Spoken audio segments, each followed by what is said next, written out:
सबका स्वागत है आज के योगा के सेशन अपना गीता संवाद में। और इसको हम मैजिक कहते हैं क्योंकि मैजिकली सब हो रहा है। शुरुआत भी मैजिक से हुआ है और एक एक दिन जा रहा है तो हम देख रहे हैं मैजिक हो रहा है हमारी लाइफ में। एक एक इसके श्लोक इतने पवित्र है, इतने दिव्य है कि हमको बहुत मार्गदर्शन मिल रहा है और हमारी लाइफ में भी इसका यूज़ हो रहा है। अगर कोई यूज़ किया होगा तो उनको अनुभव अवश्य होगा, है ना। हम चैप्टर 8 में है और श्लोक हमने कंप्लीट किया है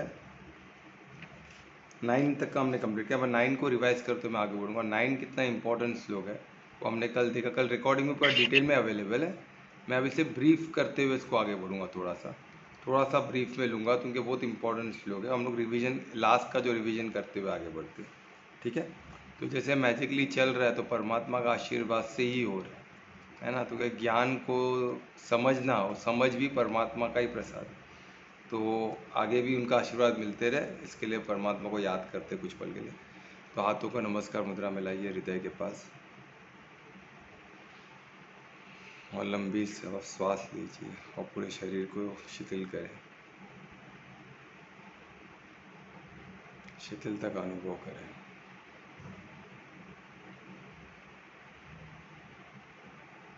और परिशुद्ध प्रेम से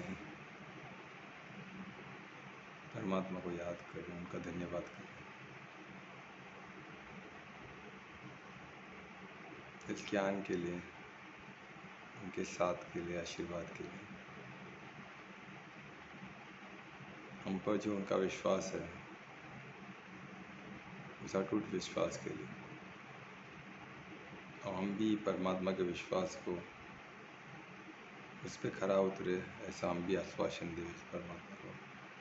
हमारे कर्म पे ध्यान दें और इस ज्ञान को जीवन में उतारें और सबका मंगल करें। परमात्मा को फिर से धन्यवाद करते हुए आंखों को दर्शन करें। श्री गणेश। तो हम चालू करते हैं। हम चैप्टर 8 में है और श्लोक 9 का रिवाइज करते हुए बढ़े। जैसा चैप्टर 8 है भगवत प्राप्ति, यानी भगवान को प्राप्त कैसे किया जाए। पहले हम उनको समझ रहे थे किस तरह ना, कर्म क्या है। तो धीरे धीरे कर्म योग क्या करते हुए हम आगे अभी चैप्टर 8 में। ऐसे टोटल 18 चैप्टर है। सोचो यहाँ तक का इतना भी हमको लगता है कि ये सब सुनने आगे और भी कुछ होगा क्या, क्योंकि सब कुछ एक एक श्लोक अपने आप में कंप्लीट भी है और एक कड़ी भी आगे बढ़ने के लिए। इतना ब्यूटीफुल है ज्ञान, है ना। क्योंकि हर हर एंगल से हमको ये मदद कर रहे परमात्मा कि कोई भी तुम्हें 5 उंगली सरी की नहीं रहती। हर इंसान अलग होता है, उसका सोचने का ढंग अलग होता है, उसका जीवन का जीने का ढंग अलग होता है ना। तो हर एक को कैसे सूट हो, हर एक को ज्ञान कैसे सपोर्ट करे, ये ज्ञान कैसे उनको हेल्प करे, हर इंसान को आगे बढ़ने के लिए, हर इंसान को परमात्मा प्राप्त करने के लिए ये ज्ञान कैसे मदद करे। तो वो कुछ भी ये छोड़ रहे नहीं है। तो हर इससे और ये ज्ञान किसको सुना रहे, अर्जुन को। तो अर्जुन का भी देखो ना, वो भी ऐसे ऐसे क्वेश्चन पूछ रहा है कि हम सबको हेल्प हो रहा है, वो एक ही इंसान है। ज्ञान तो उसी को सुनाया जा रहा है क्योंकि वो उठ के लड़े। पर वो हर एंगल से हर इंसान, यानी 5 उंगली का काम कर रहा है, वो एक उंगली पर वो 5 उंगली के लिए काम कर रहा है ना। हर इंसान के लिए वो पूछ रहा है। इतना कुछ उसने क्वेश्चन पूछा है कि ऐसा कुछ छोड़ा नहीं है। इसलिए बोलते ना गीता अपने आप में कंप्लीट है। इसलिए इसको वेद का सार बोलते हैं, पूरा ब्रह्म विद्या का सार बोलते हैं और पूरा योग शास्त्र का भी सार बोलते हैं। योग शास्त्र का भी जो प्रैक्टिकल एक्सपेरिमेंटल है ना, उसका भी सार है। तो अभी ये जो और स्पेशली जो 10 से लेके हम जो देखे गए 13 तक का जो आज का विषय है, 10 से 13 ये पूरा योग के ऊपर ही है। कैसे इसको प्रैक्टिकली किया जाए योग से, वो पूरा डिटेल अभी 10 से 13 तक मिलेगा, ठीक है। अभी श्लोक 9 में परमात्मा 8 में हमको बताया था श्लोक कि आप मेरे पे ध्यान करो, है ना। 8 में था, 8 चैप्टर के 8 श्लोक में था कि आप मेरे पे मेडिटेट करता है, जो मुझ पे ध्यान करता है पूरे श्रद्धा से, पूरे भक्ति से, मन जीत होकर, वो मुझे प्राप्त करता है अवश्य। इसमें कोई डाउट नहीं होना चाहिए। ऐसा स्वयं कृष्ण ने अर्जुन को कहा। यानी ये भगवान वाच हो गया, यानी कन्फर्म हो गया। यानी आप 100% अगर पूरे मन जीत होते परमात्मा को ध्यान करते तो उसको प्राप्त होना निश्चित है। इसमें कोई डाउट नहीं होना चाहिए। वो तो अभी मेडिटेट कैसे करें, ध्यान कैसे करें, जो चीज़ दिखता है उसको तो हम परमात्मा पर कैसे ध्यान करें। तो परमात्मा खुद को बता रहे हो किस तरह ध्यान कर सकते हैं। तो वो उनके बारे में बता रहे कि वो ध्यान कैसे किस तरह अलग अलग तरीके से, एक तो है कि अलग अलग वो बता रहे हैं अपना कि वो क्या है, सर्वव्यापी है ना। इसका रिकॉर्डिंग एक एक चीज़ को मैंने कल डिटेल में एक्सप्लेन किया था, तो अभी मैं जस्ट एक ब्रशअप करते हुए आगे बढ़ूंगा कि एक वो क्या है, सर्वज्ञात है, सर्वत्र है, सर्वव्यापी है, यानी हर चीज़ में है वो। तो हम इस तरह भी ध्यान करते हैं कि हर चीज़ में परमात्मा है। क्या हम ऐसा ध्यान कर सकते हैं, क्योंकि वो परम तत्व है ना, उसी से सब बना हुआ। तो सर्व, तो हम हर चीज़ में परमात्मा को देख सकते हैं कि उस परम तत्व को देख सकते हैं कि हर चीज़ उसी से बना हुआ है ना। यानी भौतिक भी और आध्यात्मिक भी, यानी हम आत्मा का जो सोर्स है, आत्मा किससे बना है, वो सच्चिदानंद का पार्ट है, और सच्चिदानंद भी वो परम तत्व से बना है, वो एनर्जी, पर वो फॉर्म थोड़ा अलग है। और सत्यम शिवम सुंदर जो भौतिक चीज़ है, जो भौतिक चीज़ हमारा शरीर है, प्रकृति है, ये सब सत्यम शिवम सुंदर है, एक आय के बना, वो भी एक परम तत्व से ही बना है, पर वो थोड़ा सा डिफरेंट है, उसकी एनर्जी थोड़ा सी डिफरेंट है। तो बस हमको यही समझना, अपन हर चीज़ उस वही परम तत्व से बना है, ठीक है। तो ये इसमें सर्वव्यापी है, तो उस तरह भी हम इसको ध्यान कर सकते हैं, मेडिटेट कर सकते हैं।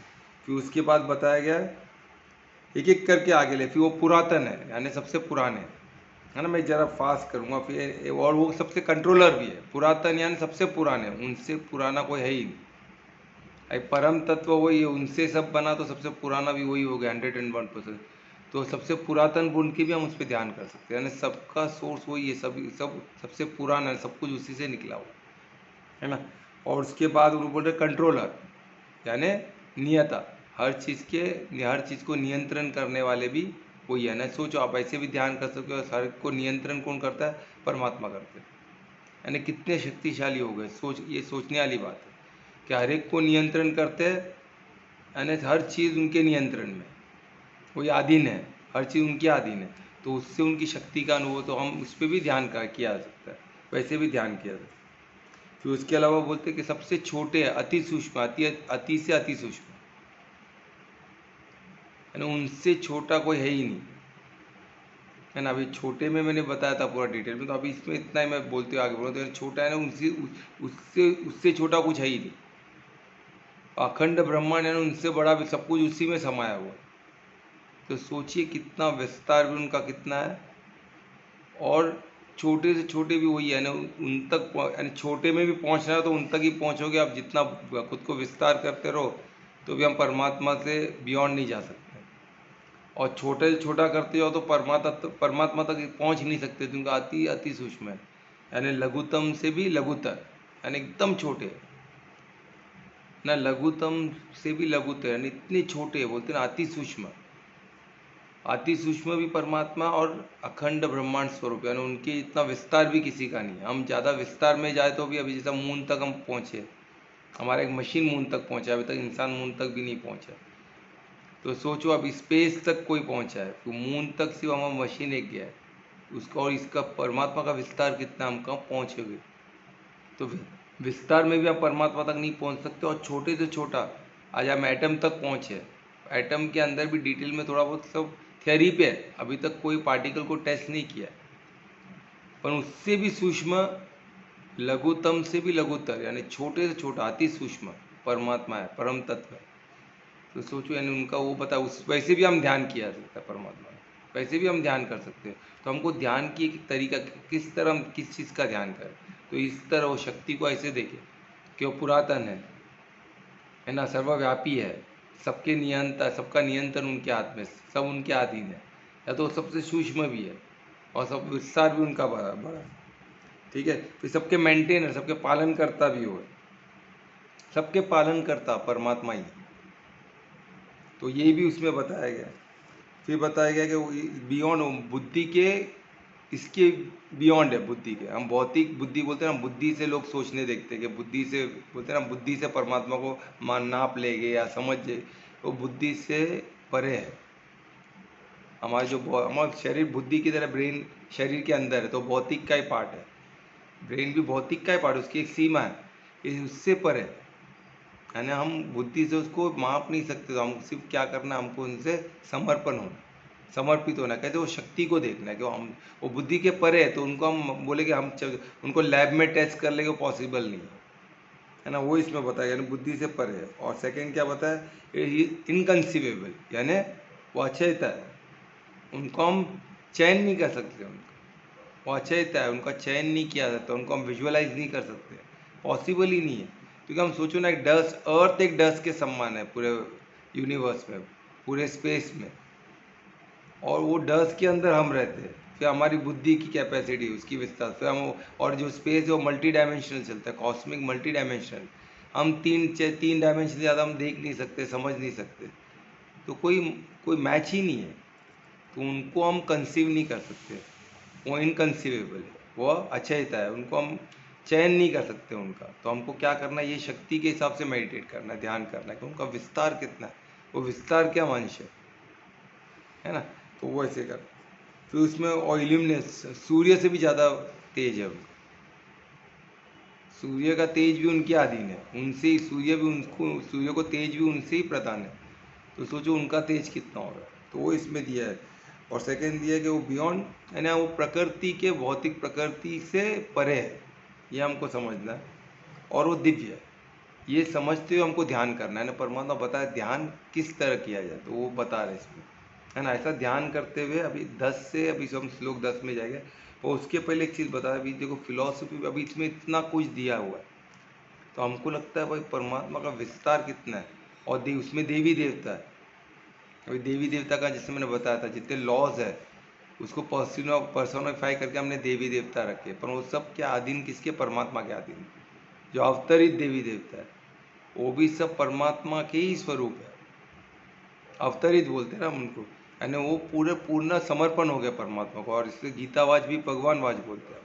तो ये जितने भी तो ये सब इतना कुछ है, तो हमको लगता है कि इतना कुछ कैसे, इतने अलग अलग कैसे, पर है सब एक ही परमात्मा।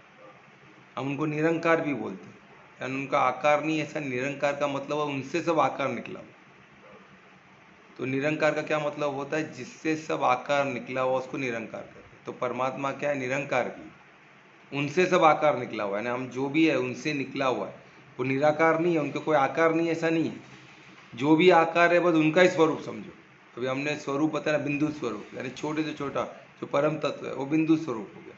फिर अखंड ब्रह्मांड स्वरूप, यानी पूरे उनका विस्तार क्या है, पूरा स्पेस, पूरा कॉस्मोस आ गया उसमें, उनका अखंड।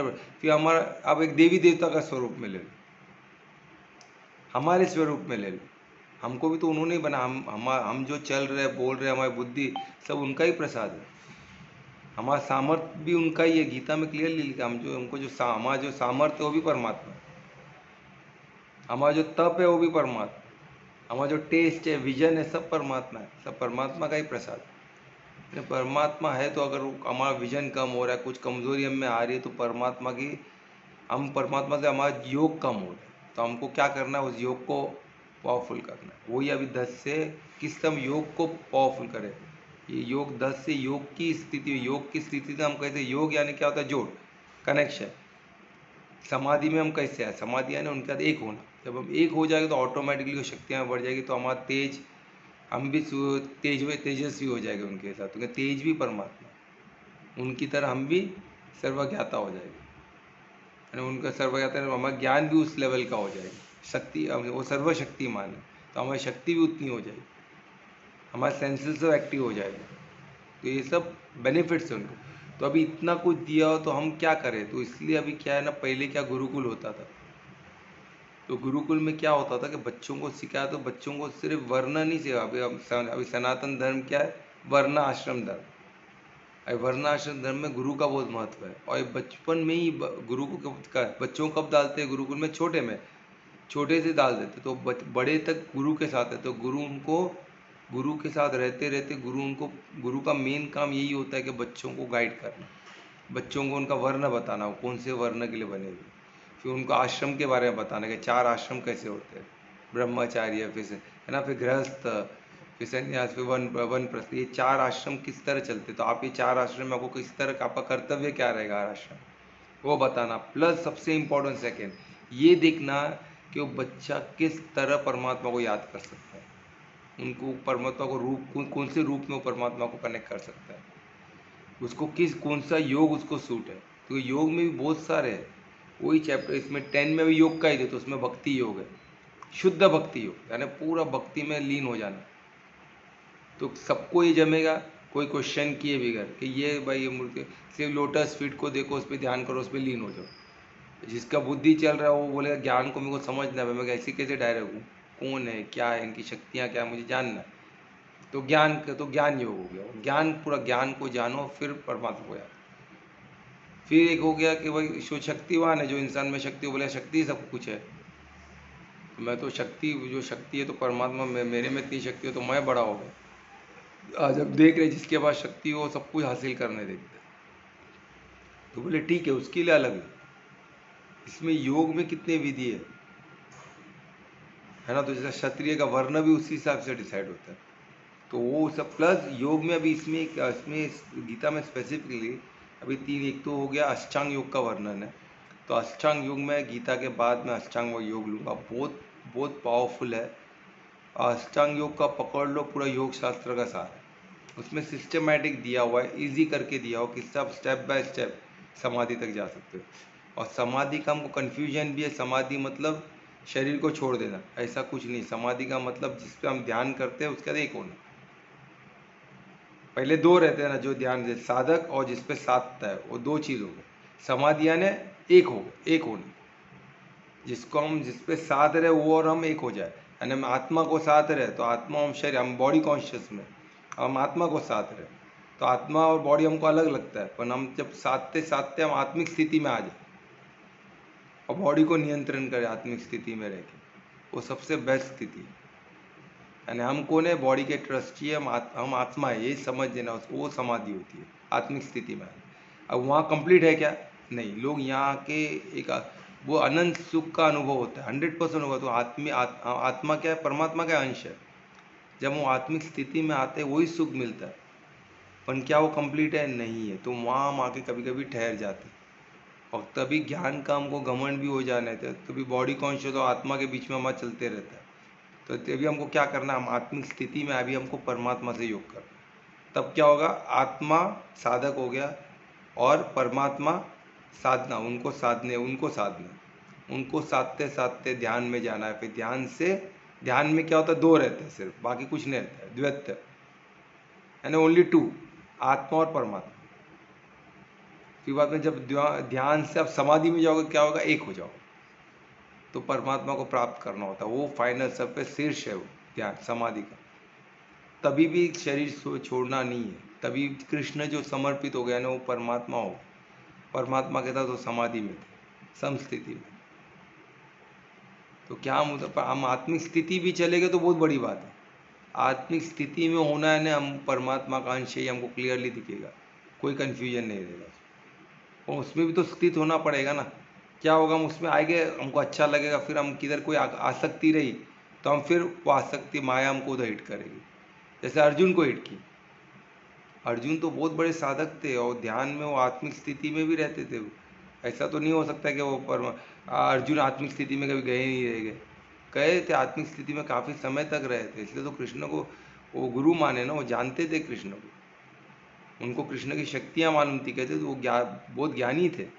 पर उधर माया ने उनको हिट किया, क्यों, क्योंकि वो सामने अपने गुरु को देखे, उनको मारना पड़ेगा, क्योंकि तो युद्ध में थे, वो युद्ध के बीच में थे, और साथ में उनके भीष्म पिता, उनको देख के वो क्या हो गया, मोह ने उनको अटैक किया। और माया बहुत बलवान है, माया भी तुम्हें परमात्मा का ही अंश है ना, माया भी उनका ही लॉ है। वो कोई भी चीज़ को टटोल के परमात्मा के पास भेजेगी, ऐसे ही भेजेगी नहीं। एक भी डिफेक्ट पे इस परमात्मा का नहीं जा सकता है, माया का एक काम है। और हमने चैप्टर 7 में देखा योग माया, वो तो उससे बलवान है। योग माया तो परमात्मा को अदृश्य कर देती है हमसे, ये हमने चैप्टर 7 में देखा, कितना ब्यूटी। हम सोचते थे दो ही है, एक भौतिक और एक आध्यात्मिक, उसके बगैर तीसरा कुछ है ही नहीं। अरे तीसरे छोर पे तो योग माया बैठी, और योग माया की वजह से तो हम परमात्मा को नहीं। 7 के लास्ट इसमें रिकॉर्डिंग इसका अवेलेबल है, उस पर डिटेल हमने बात की।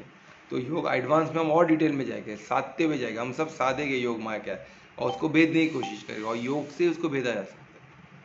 अगर हमने योग माया को भेद दिया तो हम परमात्मा हमारे सामने प्रत्यक्ष हो गया, हम उनको यही दृष्टि से हम देख पाएंगे, जैसे अर्जुन ने देखा। अर्जुन ने योग माया को भेदा, योग माया से उनको दृष्टि मिली और उन्होंने परमात्मा को स्वयं अपने आंखों से देखा, कुछ समय के लिए, पर उन्होंने देखा ना, प्रत्यक्ष हुए ना, तो उनको फिर वो आसक्ति, कुछ तो आसक्ति ने उनको हिट किया रहेगा, फिर बॉडी कॉन्शियस हो गए। तो उनको कार्य भी करना है ना, उधर लड़ना है, क्षत्रिय उनका धर्म है, क्षत्रिय उनका वर्ण है, उनको लड़ना और धर्म का स्थापन करना, उनके साथ स्वयं कृष्ण है।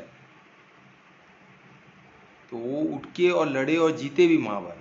कुछ घंटों में उन्होंने ये ज्ञान से, वो इतने बड़े, इतने दुविधा में तो उससे निकले, यानी ज्ञान का महत्व हमको उधर ही मालूम पड़ता है।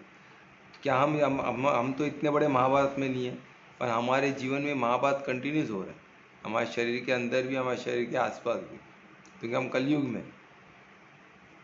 तरीका अलग है, पर गीता तो, ये ज्ञान तो पर्याप्त है, यही ज्ञान से ही हम सब कुछ हैंडल कर सकते हैं। थोड़ा इसको समझने का तरीका हमको अलग होना चाहिए, पर ज्ञान यही है, इसको यूज़ करने का तरीका वही योग से हमें पता चलेगा। हम जब साधक बन के साधेंगे ना, तो हमको यही ज्ञान हमको हेल्प करने वाला, और कोई तीसरा ज्ञान कहाँ से आने नहीं वाला है। हम यहाँ वहाँ भाग के कोई मतलब ही नहीं है, क्योंकि वेद पुराण को पढ़ना समझना पूरी ज़िंदगी खप जाएगी, और एक ज़िंदगी नहीं, 2-3 ज़िंदगी। जो हम इसमें श्लोक में हम देखें ना, चैप्टर 1 में, कितना जन्म लेने के बाद, वेद पुराण को समझते समझते कितने अनेक जन्म लेने के बाद पूरे ज्ञान को समझते। तो हम इतने लकी है कि हमारे पास गीता ज्ञान है, हम इसको आज समझने की कोशिश कर रहे हैं, इससे हम यही जन्म में समझ जाए और डायरेक्ट यूज़ कर सकते हैं गीता का।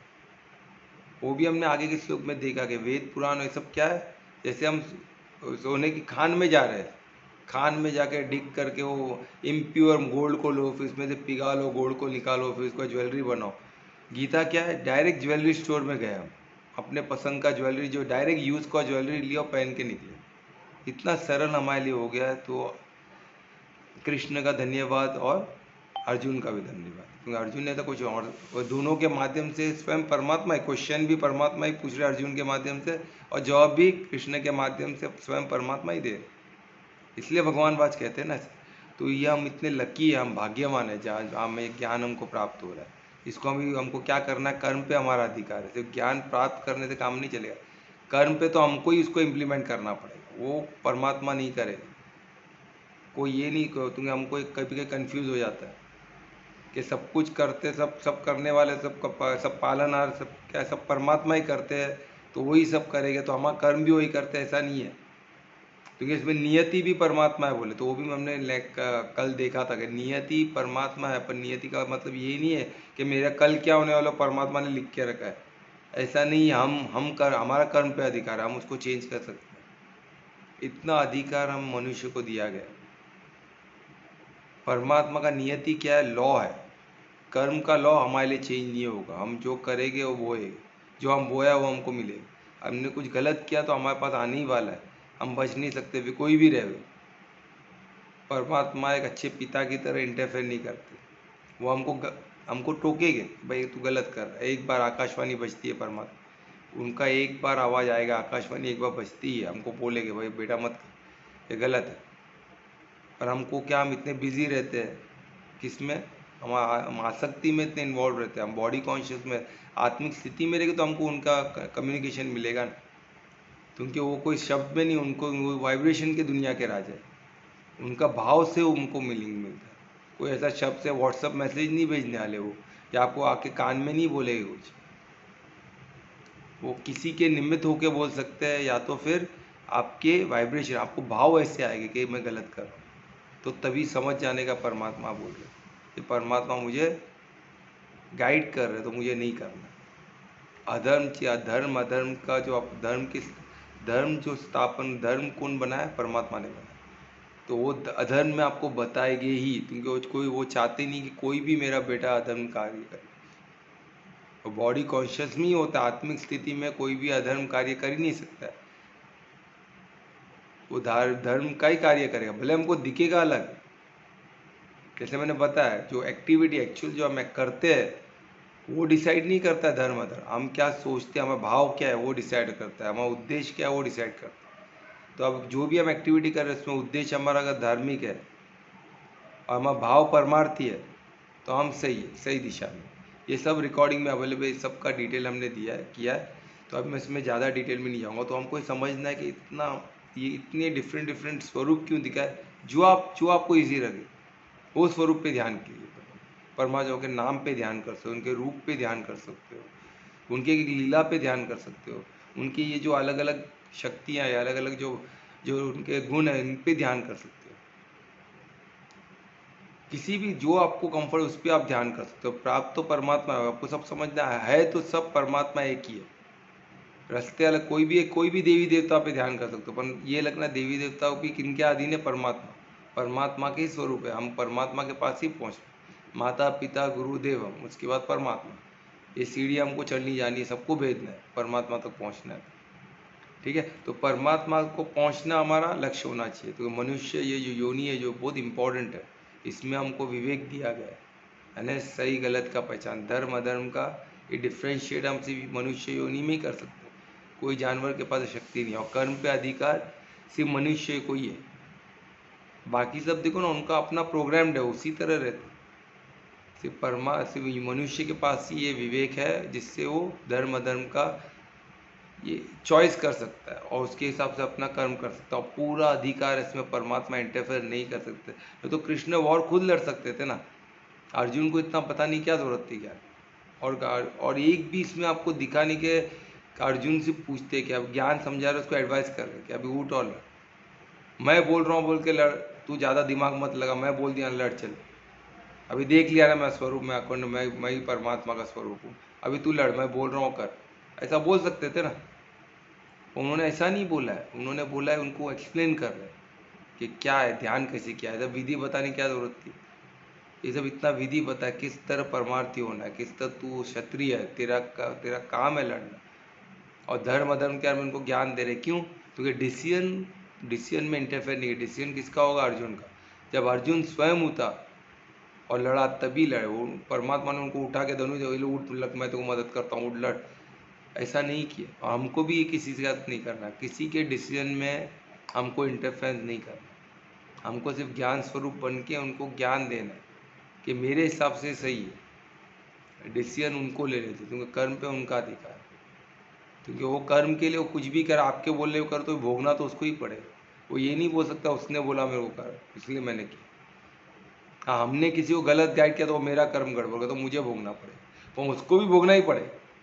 हम ये बोलते कि मेरे माता पिता ने बोला बोल के मैं किया तो मेरे माता पिता को भोगे, मेरे को तो कुछ नहीं हुआ, ऐसा नहीं है। जब आपको विवेक, जब छोटे बच्चे तो अलग बात है, छोटे बच्चों में जिनमें विवेक नहीं जागृत होता है तब तक माता पिता रिस्पॉन्सिबल, पर एक बार विवेक जागृत हो गया तो आप स्वयं रिस्पॉन्सिबल हो। फिर माता पिता को पकड़ के कोई मतलब नहीं। और माता पिता का पाप बच्चों को लगेगा, बच्चों का पाप माता पिता, ये सब प्रेम, सब उसका अपने कर्म पे अपना अधिकार। वो तो हम हमारा जो कर्म भोगता बोल के हम ऐसे जन्म ले लिए, वो कुछ तो कनेक्शन रहेगा, तो हम जन्म ऐसे वो घर में ले लिए बिकॉज ऑफ कर्म भोग, कुछ तो रहेगा, तो उससे वही गुई है ना, वो नहीं समझ में आएगा हमको, और उसमें हमको पढ़ना भी नहीं। हमारा अधिकार अभी जो हम करेंगे प्रेजेंट कर्म है, बस प्रेजेंट कर्म का सोचना है। पास्ट का क्या देखना है, पास्ट से सीख लेनी है। और भविष्य क्या करना है, भविष्य गोल परमात्मा होना है, बस परमात्मा को प्राप्त करना है, एक ही गोल काफ़ी है। और अभी के कर्म में अभी मेरे को कोई अधर्म का साथ नहीं देना है, अधर्म कार्य नहीं करना है, उद्देश्य धार्मिक, भाव परमार्थ, ये बोल के हर कर्म करो, आपका गति परमात्मा की तरफ ही होगा। और वही ध्यान है, वो करने को योग कहते हैं, उसी को तो योग साधना में वही और है क्या, परमात्मा बोल के परमात्मा में स्थित होना, भाव को परमात्मा में स्थित करना ही योग में स्थित होना, वही अभी 10 से हमको पता चले। तो इसमें गुरु का महत्व आपको मालूम पड़ता है। हम कन्फ्यूजन में क्यों है, क्या करें, तो कोई गुरु नहीं है ना हमको समझाए। हम छोटे में कोई गुरुकुल गए नहीं, और हम जो स्कूल में गए वो गुरुकुल था नहीं, उसमें सिर्फ क्या अक्षर ज्ञान ही हमको सीखा। अक्षर ज्ञान यानी क्या, पढ़ना लिखना और काम करना, पैसा कमाना, बस यही। ज्ञान का तो कोई बात ही नहीं था उसमें। तो ज्ञान किससे मिलेगा, गीता से, गीता में पढ़े नहीं।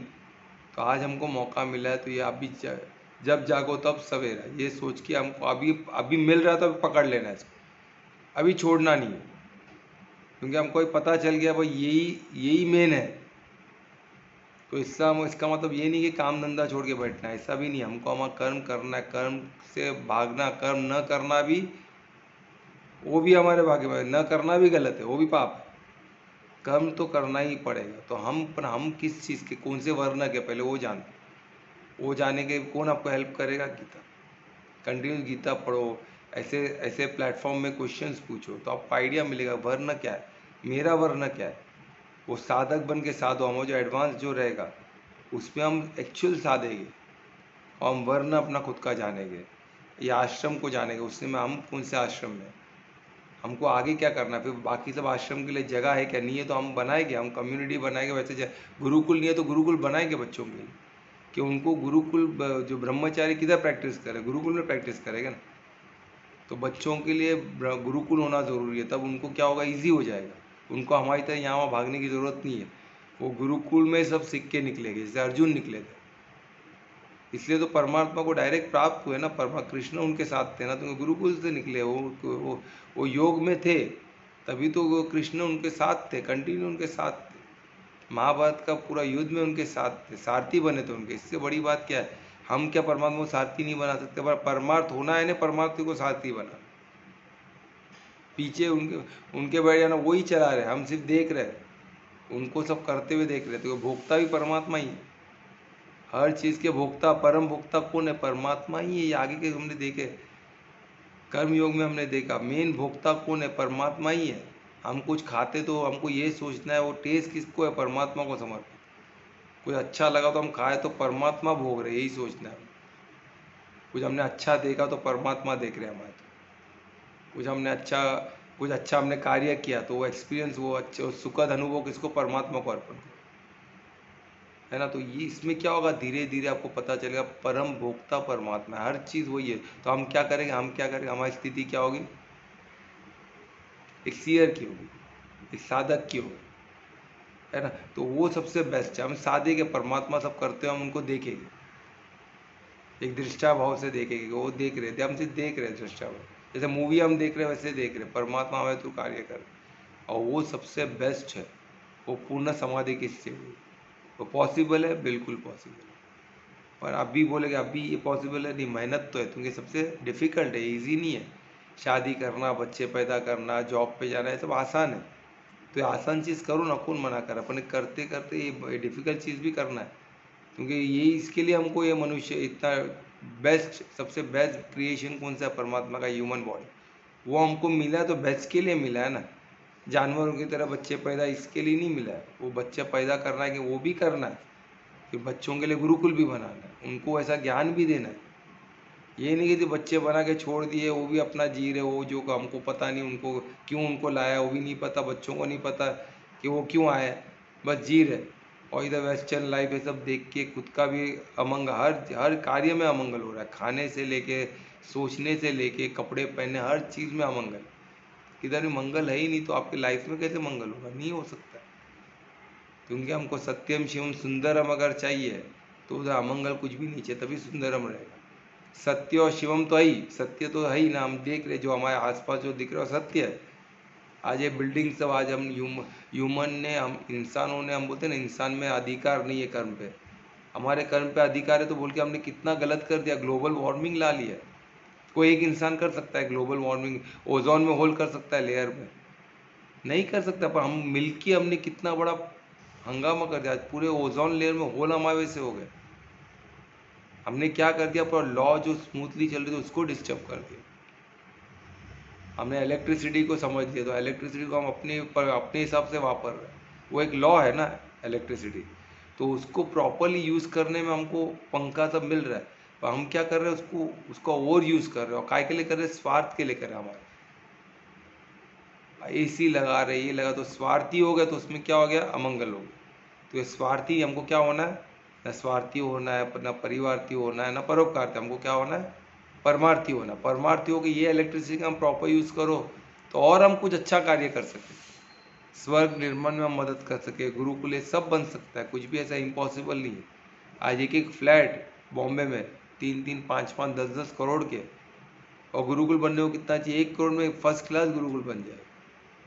पर नहीं, लोग यही पोल्यूशन में ही रहना है, यही गंदगी में रहना है, बस फ्लैट चाहिए। नीचे क्या हालत है पोल्यूशन का, एयर, वही एयर श्वास लेने वाले, वही नॉइज पोल्यूशन है, वही सब पोल्यूशन है, उसमें ही रहना है। खान पीन भी टॉक्सिक खा रहे हैं, पर नहीं, 5-10 करोड़ का फ्लैट चाहिए, 15 करोड़ का फ्लैट चाहिए। क्या मतलब? इससे अच्छा कोई फार्म हाउस लो, कोई गुरुकुल लो, बच्चों के साथ रहो,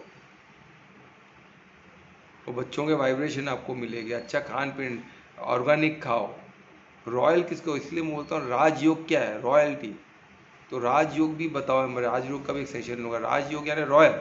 रॉयल किसको बोला? सिर्फ पैसे से रॉयल नहीं होता है इंसान।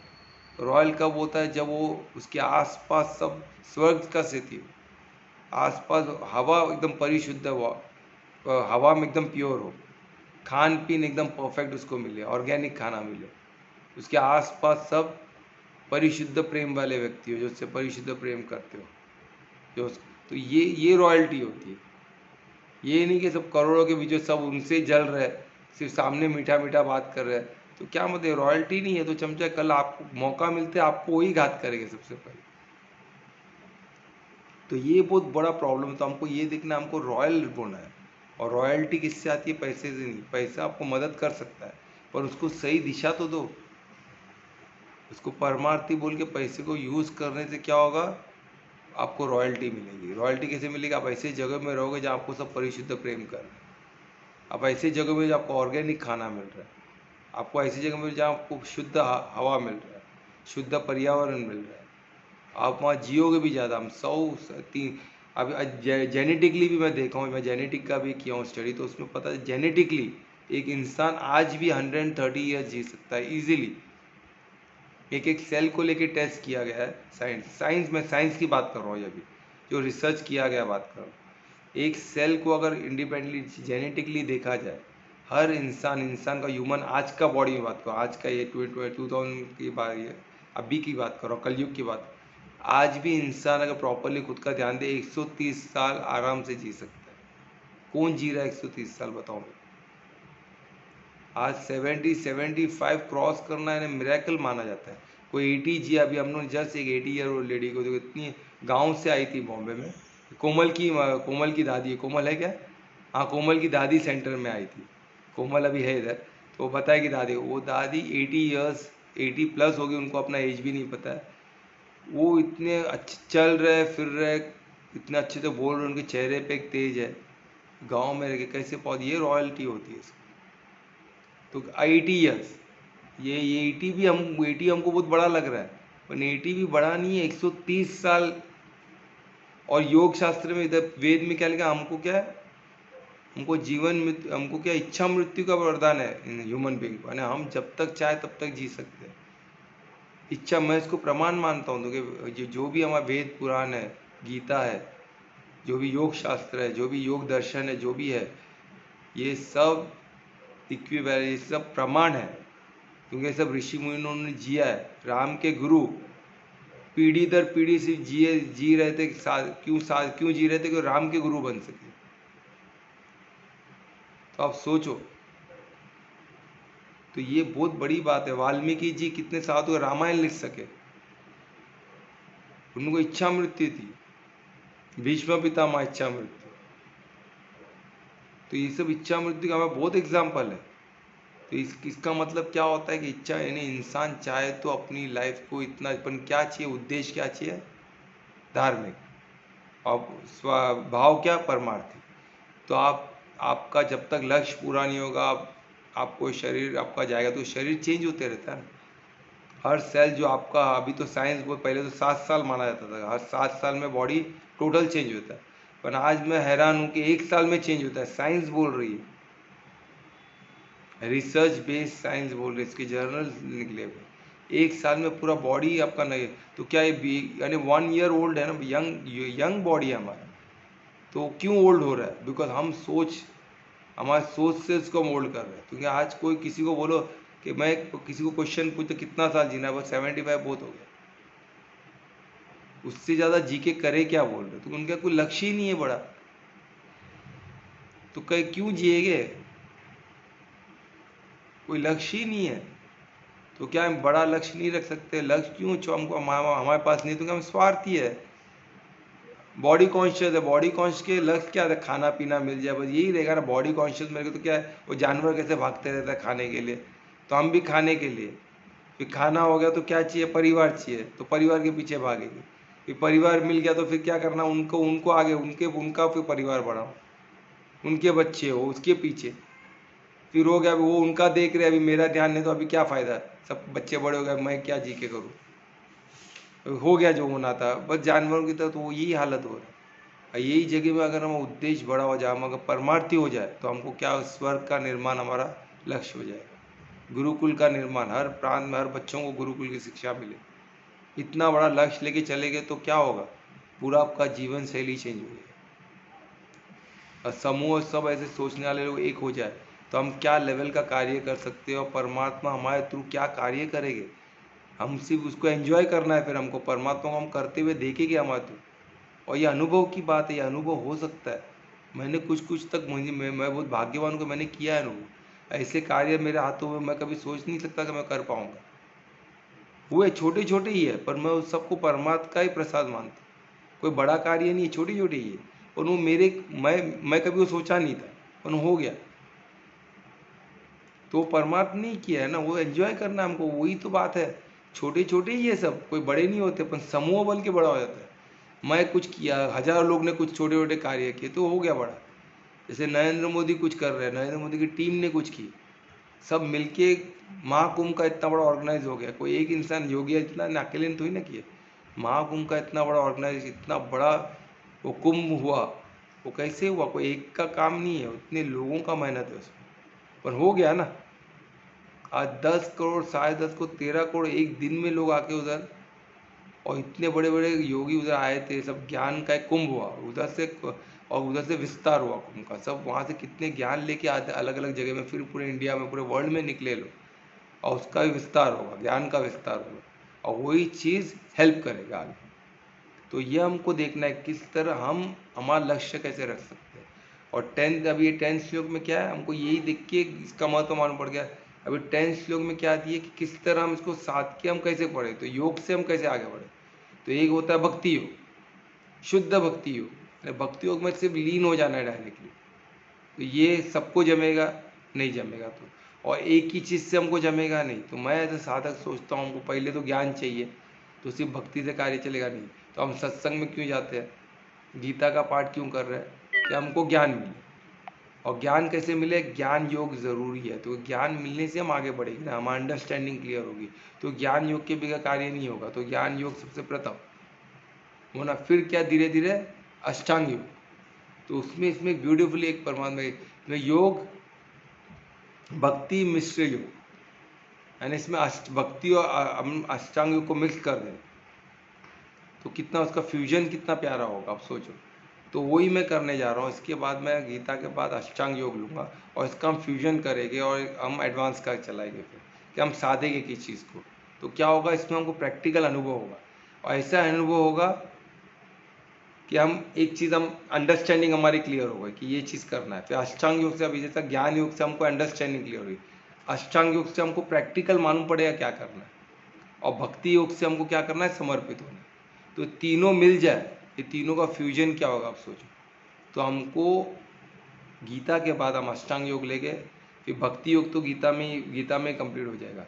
अष्टांग योग, ज्ञान योग और भक्ति योग का, इसके फ्यूजन के साथ हम एज ए साधक इसको प्रैक्टिस करें और इसका अनुभव पे बात करें, ठीक है। एडवांस पूरा अनुभव करेगा हमारा, जो जो हम साधते जो अनुभव हमको मिल रहा है वो, और उसको और एडवांस कैसे करें, उसको और अच्छे से कैसे करें। हम सब साधेंगे, हम सब, we all are work in progress. तो हम क्या, हम अपने अपने, आज मैं दिन में मैं भी साधूंगा, आप लोग भी साधो, तो क्या अनुभव होता है हम शेयर करेंगे। तो उसमें जो बेस्ट हुआ वो क्यों हुआ हम देखेंगे, हर कोई करे, हर कोई हम आगे बढ़ सकते हैं ना। तो उस पर बॉडी में भी चेंजेस दिखेगी, और निरोगी काया ये सबसे प्रथम रिक्वायरमेंट है योग का। तो हम उत तक साधेंगे तो निरोगी काया, तो ये तो ईजी है, निरोगी काया प्रथम रिक्वायरमेंट है योग में। इसलिए जो बोलते हैं ना, निरोगी काया कब मिलता है, पहले इसमें यम नियम आसन प्राणायाम, इसमें निरोगी काया मिल जाता है। सो जो अष्टांग योग में चार जो ले में, उसमें हमको निरोगी काया मिल जाता है। आगे तो हमको, हम योग के लिए मेहनत कर रहे हैं। और क्यों निरोगी काया प्रथम, तो हम ध्यान में बैठ सके ना। तो अगर निरोग शरीर में कोई तकलीफ रहेगा तो कोई ध्यान में बैठ सकता है क्या, नहीं बैठ सकता है। इसलिए योग में प्रथम रिक्वायरमेंट है निरोगी काया, और हमारी निरोगी काया सब कुछ है। आज मैं देख रहा हूँ जितने लोग सेंटर में आते हैं, जो काउंसलिंग करते हैं, उनका यही है, बस बस निरोगी काया मिल जाए, कोई तकलीफ नहीं रहे बॉडी को। अरे वो तो प्रथम रिक्वायरमेंट है, उनका लास्ट है। उनका सपना ही है कि ऐसा, कि भाई ऐसा मिल जाए कि मेरे को कोई तकलीफ ना हो, मैं एकदम तंदुरुस्त जिंदगी जीऊँ, ये मेरा सपना है, उनका लक्ष्य है। और योग में वो प्रथम रिक्वायरमेंट है निरोगी काया। तो सोचो कैसा पूरा, जिधर वही बोलते हैं, योग में जिधर लोगों की लॉजिक खत्म होती है, उधर योग दर्शन में उधर से चालू होता है हमारा कार्य। इसीलिए तो इसको, इसीलिए वंडरफुल है ये। जब आप योग में रहोगे, you will be in state of wow, आप जब बोलते ना स्टेट ऑफ ब्लेस, उसको संस्कृत में बहुत प्यारा वर्ड है, विस्मय। विस्मय यानी स्टेट ऑफ वॉव।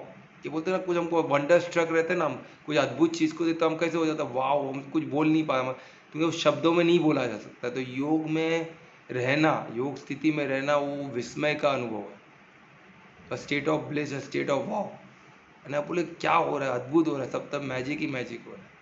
और ये वाकई में है, हमारा ब्लड जो बन रहा है वो मैजिक है, हम श्वास ले रहे हो मैजिक। कोई भी साइंस प्रूव नहीं कर चुकी एक ब्लड कैसे बनाना है, एक दूध का ड्रॉप कैसे बनाना है, पर हमारा शरीर ब्लड बना रहा है कंटिन्यू।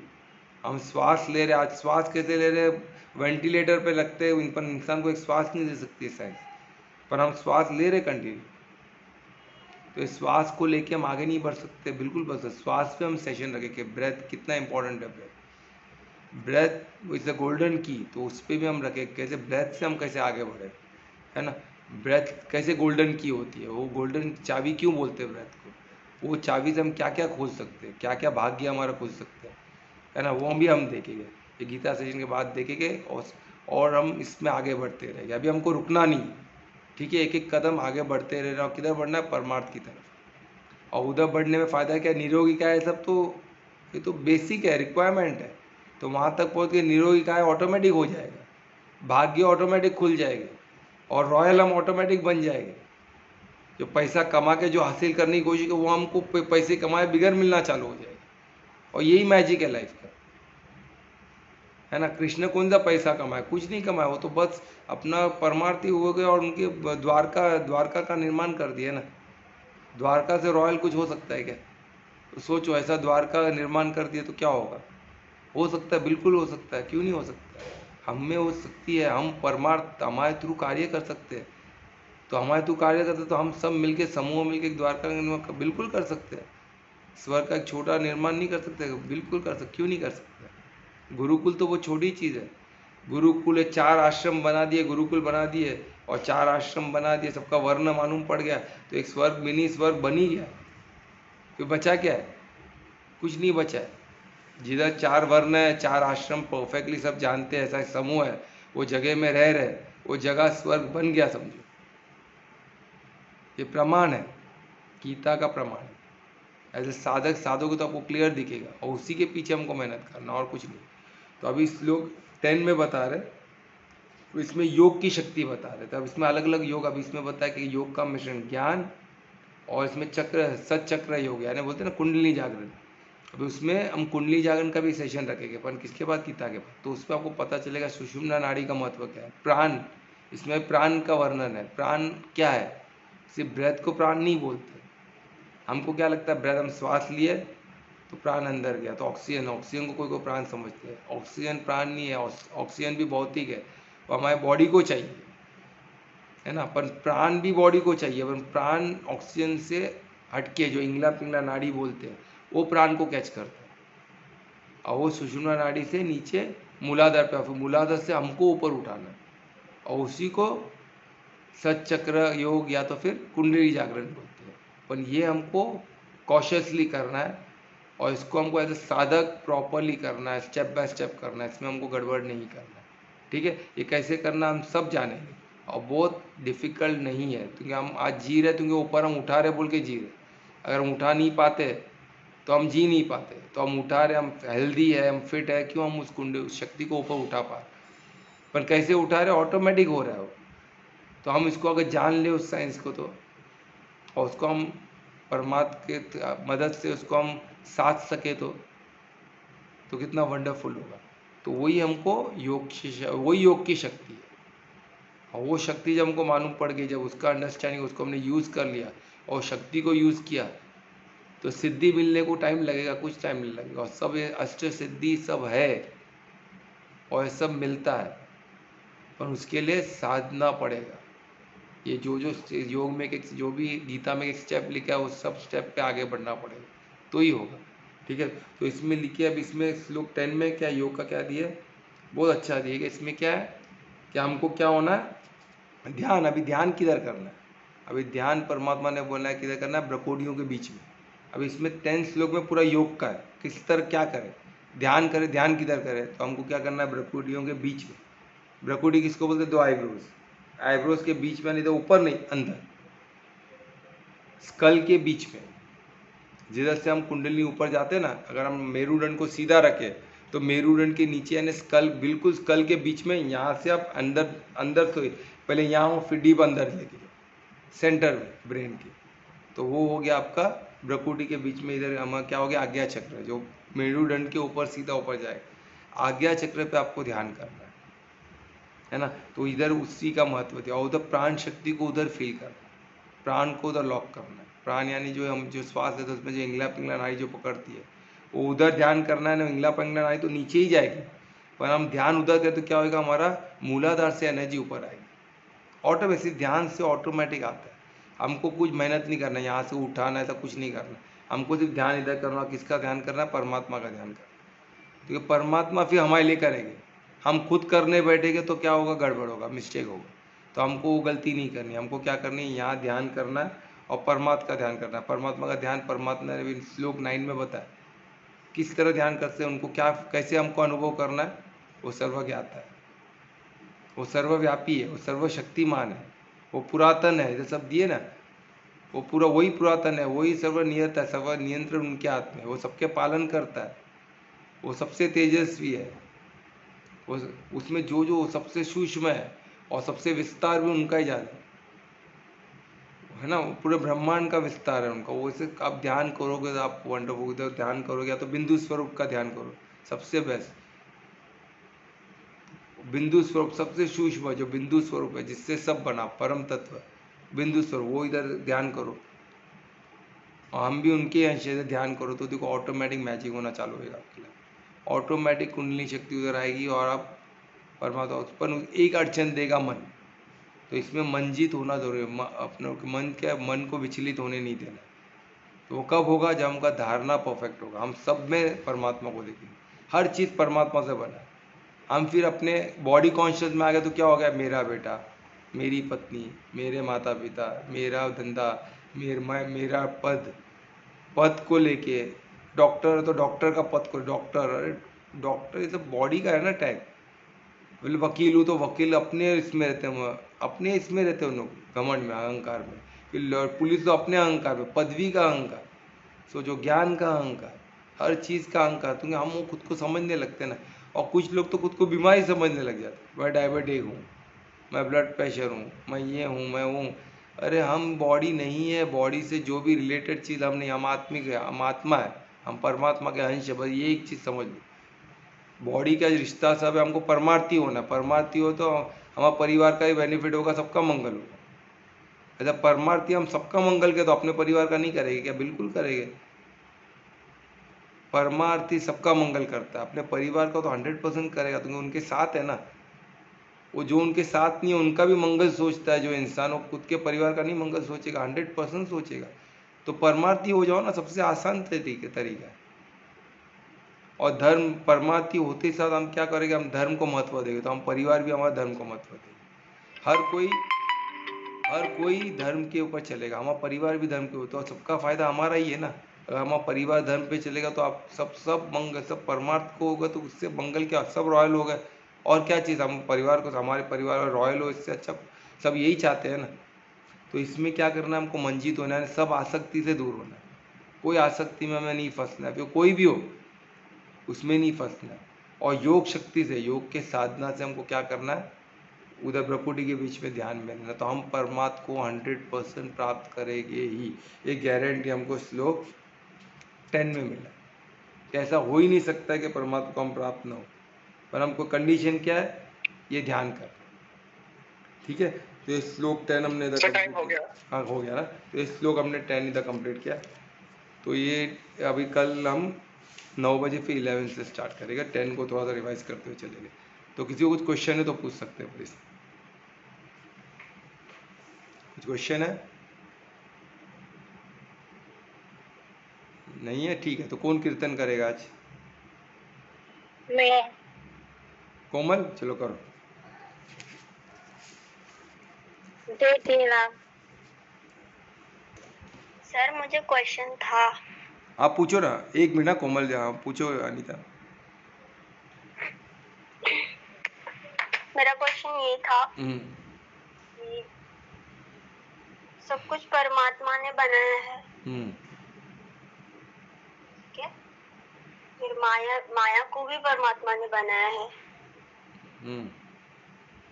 पर माया तो हमें बहुत हमें अलग अलग खेल में लेकर जाती है, दिखाती है हमें। तो उस वजह से हमें इतने सारे प्रॉब्लम्स होते हैं, मतलब हम उसमें से निकल नहीं पाते। तो काफी लोग ऐसा बोलते हैं कि ये सब भी परमात्मा ही करता है, तो क्या वो सच है? नहीं, देखो एक चीज समझो, अभी माया क्या है? माया लॉ है परमात्मा का, ये ऐसा कोई माया नहीं है, अलग से नहीं है। और माया हमको किधर लेके नहीं जाती है, ये मत सोचना। माया हम जाते हैं गलत चीज में, माया तो चेक करती है। अभी जैसे आप बोलोगे मैं कोई अभी एग्जाम में पढ़ रहा हूँ और मेरे को एग्जाम में कोई टीचर ने क्वेश्चन पूछा, तो टीचर ही नहीं होना चाहिए ऐसा नहीं हो सकता है ना। टीचर तो क्वेश्चन पेपर देगा ही ना, वो चेक करेगा ना आपने कितना, अपने आपको कितना आता है नहीं आता, कैसे चेक होगा? तो माया एक टीचर है, वो आपको क्वेश्चन आपको क्वेश्चन, और ये कैसे होता है? कोई क्वेश्चन पेपर नहीं आने वाला, आपका लाइफ ही क्वेश्चन है। ये जीवन, मनुष्य का जीवन एक क्वेश्चन ही है, हमको जीना कैसे, हमारा कर्म पे हमारा अधिकार है। तो माया हमको किधर, हम जा रहे हैं गलत जगह पे। माया हमको तो बचा रही है, घड़ी घड़ी वो पेपर दे रही है, भाई किधर जा रहा है तू? माया हमको बचाती है, हम माया से डरेगी नहीं। माया हमको, माया हमारी मददगार है, हमारा भी परमात्मा की भी। हमें हमें पेपर देती है कि भाई क्या कर रहा है भाई, ये ऐसा कर इसको, तो हमको तकलीफ होता है, तो हमको लगता है माया ने तकलीफ दिया, तो हम गलत रास्ते पे जा रहे हैं ना। अगर तुम परमार्थ हो जाओ तो माया क्या करेगी? कुछ नहीं कर सकती है। अर्जुन भी क्या हो गया? अर्जुन तो बहुत थाट में था, जब आया वो बोला मुझे देखना है कौन कृष्ण को बोल रहा है कि मुझे लेके जाओ, मुझे देखना है कि कौन किसको, कौन लड़ने आया मेरे से। यानी कितने ईगो में, अहंकार, अहंकार को माया ने भरा क्या? अहंकार उनमें। वो धनुर्धर था ना टॉप का, तो उसको अहंकार हो गया, कौन लड़ने आया मुझे देखूं तो सही जरा जाके। तो कृष्ण ने बोला ठीक है भाई, बराबर भीष्म पितामह और द्रोण के सामने लेके गए। तो क्या हो गया? सीढ़ी पीढ़ी गुल हो गई ना। तो माया ने किया, अहंकार किसको आया? अर्जुन को आया। तो माया क्या करे? माया ने क्वेश्चन पेपर दिया कि भाई आ जा अर्जुन के सामने, भीष्म पितामह के सामने आ जा। तो क्या हो गया? सीढ़ी गुल हो गई ना। अरे मेरे भीष्म पितामह, तो माया ने हिट किया। तो माया हिट नहीं किया, माया में वो फंसा। मोह में कौन फंसा? अर्जुन फंसा, यानी क्वेश्चन में फेल हो गया वो। पर कृष्ण उसके साथ थे। अर्जुन का एक ही बेनिफिट था, वो कृष्ण को पूछे बगैर कुछ नहीं कर रहे, वो कृष्ण को समर्पित था। तो माया, हमको क्वेश्चन पेपर आएंगे, कुछ में हम फेल भी हो गए, तो फेल हुए तो क्या हम गलत है? ऐसा नहीं है। क्वेश्चन पे आएंगे तो फेल पास चलते रहता है, पर हमको परमार्थी होके देखना है, एक एक स्टेप हमको आगे बढ़ना है। आज हम केजी में थे तो हमको पीएचडी का तो नहीं, अगर मैं आज मैं केजी में हूँ तो मुझे ग्रेजुएशन का तो नहीं समझ में आएगा ना। पहले मैं केजी का तो पढ़ लूँ, फिर एक कदम आगे बढ़ूँ, फिर फर्स्ट स्टैंडर्ड का पढ़ूँ। आप डायरेक्ट केजी से डायरेक्ट आप ग्रेजुएशन का बुक लेके बैठोगे, बोलेगा माया मेरे बीच में आ रही है। माया तो ही नहीं आ रही है, आप स्टेप बाय स्टेप चलो ना भाई, कौन रोक रहा है? कर्म पे अपना आपका अधिकार है, आपको क्या स्टेप बाय स्टेप चलना है। अब इसमें योग में वही दिया गया है, पर हमको योग का स्टेप ही नहीं पता।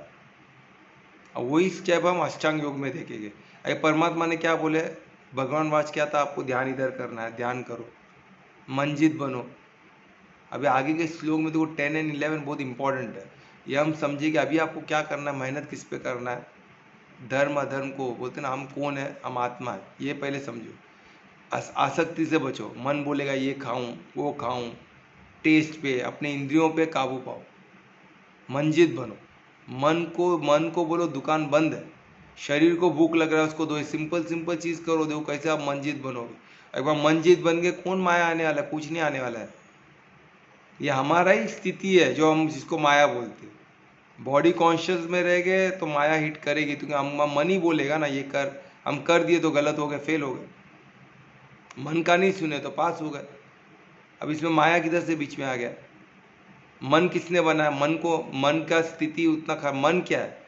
हमारा ही, हम जो रेगुलरली जो करते हैं, हमारे जो हैबिट्स है, हमारा जो बिहेवियर है, वही जो हम कंटिन्यूसली जो करते हो वो हमारे सबकॉन्शियस माइंड में चले जाता है, वही मन है। तो हमको फिर से अभी राइट चीज़ करना है, धीरे धीरे वही राइट चीज़ अंदर जाएगा, तो वही मन क्या हो जाएगा। अभी कि मन क्या हो गया? मन को हम मन जीत बनना क्या होता है? मन और हमारा विवेक एक हो जाना। वो कब होगा? जब हम सब राइट चीज़ करते रहेंगे, तो यही विवेक में कन्वर्ट हो जाएगा। वो एक ही चीज़ है। जिस तरह ब्रेन में सब नर्व्स ही है, पर हम उसको अलग अलग डिपार्टमेंट दिए ना, पर है तो सब नर्व ऐसा, अलग अलग तो ही ना कुछ दिखता है ब्रेन में, पर हमने साइंस में उसको अलग अलग पार्ट दिए है, ये अलग है, ये अलग, ये है, वो है, इसका ये रोल है, इसका वो रोल है। पर आप काटो तो सब एक जैसे नर्व्स दिखेगी, तो उसको हमने सेग्रीगेट किया, इसका ये रोल है, इसका वो रोल है। तो उसी तरह मन तो उससे अति सूक्ष्म है। तो मन विवेक सब एक ही, अपन उसका स्तर बढ़ रहा है। जब मन चंचल होता है तो उसको मन बोलते, पर उसका स्तर बन गया, मन जीत होना है ना, हम विवेक से कार्य कर रहे। तो विवेक क्या? मन का स्तर बढ़ गया। मन का स्तर बढ़ के वो क्या, ग्रेजुएट होके आज वो पीएचडी लेवल पे आ गया। तो मन नहीं रहा, वो क्या हो गया? विवेक हो गया। उसका भी उद्धार, उसका भी स्टेज बढ़ रहा है ना। तो हम मन को विवेक तक ला सकते हैं क्या? उतना उसको, उसका स्तर बढ़ा सकते हैं? बढ़ा सकते हैं। मन हमारे कंट्रोल में ही है ना। हम उसका स्तर नहीं बनाएंगे, फिर बोलेंगे माया ने बाहर सेट किया। माया बाहर से नहीं, हमारे अंदर ही है, वो मन ही है। यही तो गुह्य है, यही तो गुह्य को बात समझना। तो कोई बाहर से नहीं आ रहा है, कोई हमारा, हम ही खुद का घात, हम ही खुद के शत्रु है, हम ही खुद के सबसे परम मित्र है। पर अभी खुद को हम परम मित्र बन के हम खुद का हेल्प करें, या शत्रु बन के खुद का ही घात करें, ये हमको देखना है। ठीक है, अनिता धीरे धीरे समझेगा, अपन इसको साधो। ठीक है, ओके सर। ओके, चलो। अभी और कोई क्वेश्चन है? नहीं। हाँ, तो हम कीर्तन में चले गए। कोमल कर रही हो ना कीर्तन?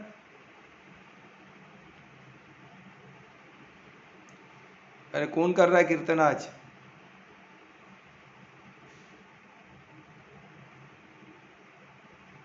तो कौन कर रहा है? देखो कोमल लगता है कट गया है क्या? कोमल, हाँ, कोमल को क्या हुआ? कोमल तो है। तू बात नहीं कर रही ना, कर कोमल रही नहीं, आ रही हूँ।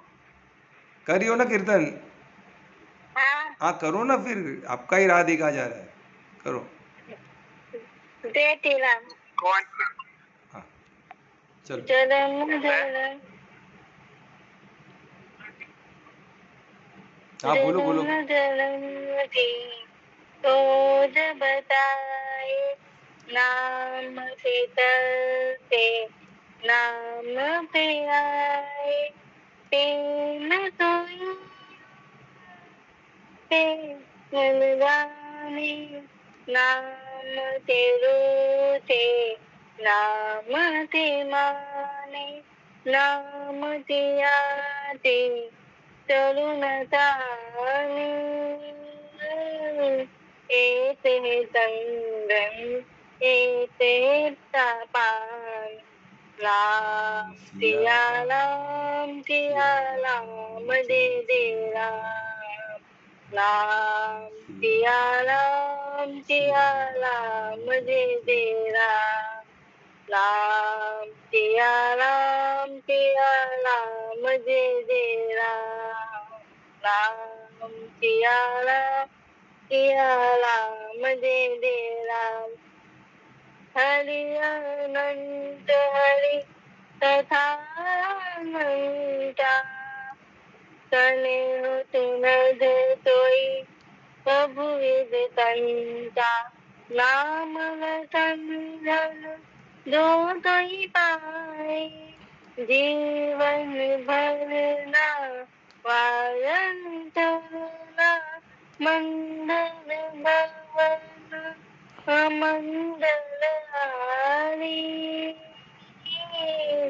प्रभु अदरक अदल बिहारी राम सिया राम दे दे राम राम सिया राम सिया राम जय जय राम राम सिया राम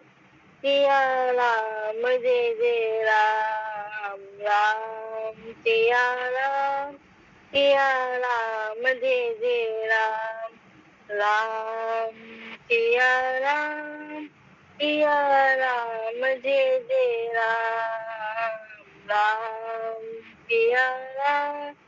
सिया राम जय जय राम।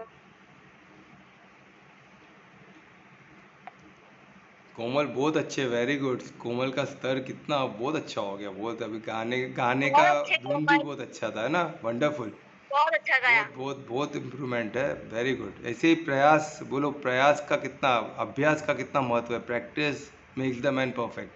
तो ये बहुत बड़ा एग्जाम्पल था। थैंक यू कोमल। अभी महामंत्र कौन करेगा? मैं कर रही हूँ सर। हाँ, कलो कल्पना, वेरी गुड।